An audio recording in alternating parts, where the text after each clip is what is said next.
Assalamualaikum teman-teman, kembali lagi dengan saya Sukma. Baik, pada kesempatan kali ini saya akan membahas tentang implikator. Nah, yang pertama saya akan membahas tentang definisi implikator, yang kedua definisi implikator menurut para ahli, yang ketiga jenis-jenis implikator, dan yang keempat ciri-ciri implikator. Untuk mengetahui lebih lanjut, yuk simak video berikut ya. Yang pertama, definisi implikator. Implikator merupakan salah satu kajian dalam pragmatik. Secara sederhana, implikator adalah makna tidak langsung atau makna tersirat yang ditimbulkan oleh yang tersurat.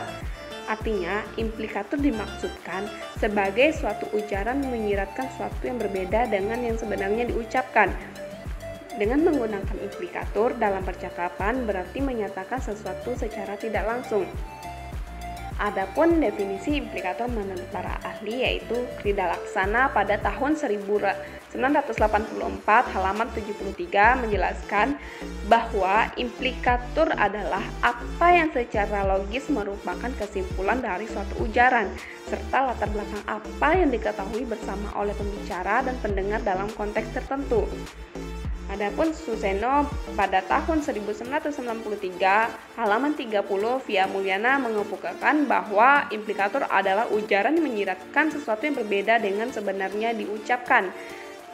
Nah, sesuatu yang berbeda tersebut adalah maksud pembicaraan yang dikemukakan secara eksplisit. Dengan kata lain, implikator adalah maksud, keinginan, atau ungkapan-ungkapan hati yang tersembunyi. Selanjutnya, jenis-jenis implikator. Adapun jenis-jenis implikator, Grace pada tahun 1975 melalui Abdul Rani tahun 2006 halaman 171 menyatakan bahwa ada dua macam implikator, yaitu implikator konvensional dan implikator konvensional bersifat non-temporer. Nah, yang dimaksud dengan implikator konvensional ialah implikator yang ditentukan oleh arti konvensional kata-kata yang dipakai. Maksudnya, pengertian bersifat umum, semua orang umumnya sudah mengetahui tentang maksud atau pengertian sesuatu hal tertentu. Contoh, Kirana gadis Minang, jadi ia cantik. Nah, implikasi umum yang dapat diambil antara gadis Minang dan cantik dari contoh tersebut adalah bahwa selama ini orang Minang selalu mendapat predikat sebagai orang tercantik gadis-gadisnya. Implikasi yang muncul adalah bahwa perempuan atau wanita Minang umumnya dikenal memiliki paras yang cantik. Yang kedua, implikator konvensional bersifat non-temporer. Yang dimaksud dengan implikator konvensional bersifat non-temporer adalah makna atau pengertian tentang sesuatu bersifat lebih tahan lama. Sesuatu lексem yang terdapat dalam suatu bentuk ujaran dapat dikenali implikasinya karena maknanya yang tahan lama dan sudah diketahui secara umum. Seperti percakapan berikut, Mama dengan Kirana. Mama, Kirana, temanmu sudah dikasih minum? Kirana, iya mah, minumnya apa?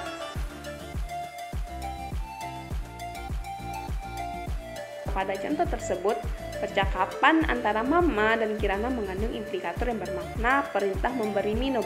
Dalam tuturan itu tidak ada sama sekali bentuk kalimat perintah.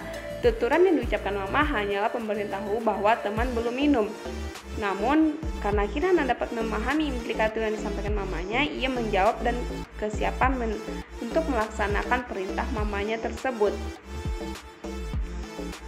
Nah, berdasarkan bentuk eksplitornya, implikator dibagi menjadi beberapa macam, yaitu implikator yang berupa makna yang tersirat, implikator yang berupa makna yang tersorot, dan implikator yang berbalikan dengan eksplikatornya. Nah, yang dimaksud dengan implikator yang berupa makna yang tersirat dari sebuah ujaran adalah bahwa implikator tersebut tersirat dari sebuah ujaran atau between in the line, merupakan implikator yang sederhana. Yang kedua, implikator yang berupa makna tersorot, artinya dari sebuah ujaran beyond the line yang merupakan lanjutan dari implikator yang pertama.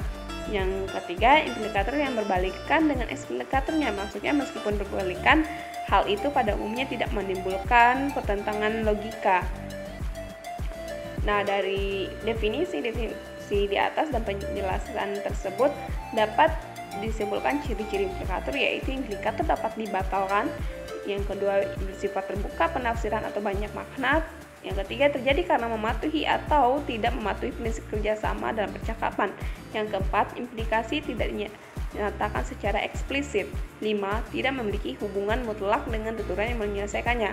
Dan yang keenam, termasuk unsur luar wacana. Nah, itulah dia pembahasan mengenai implikatur. Semoga teman-teman dapat memahaminya dan dapat dimengerti. Terima kasih. Assalamualaikum warahmatullahi wabarakatuh.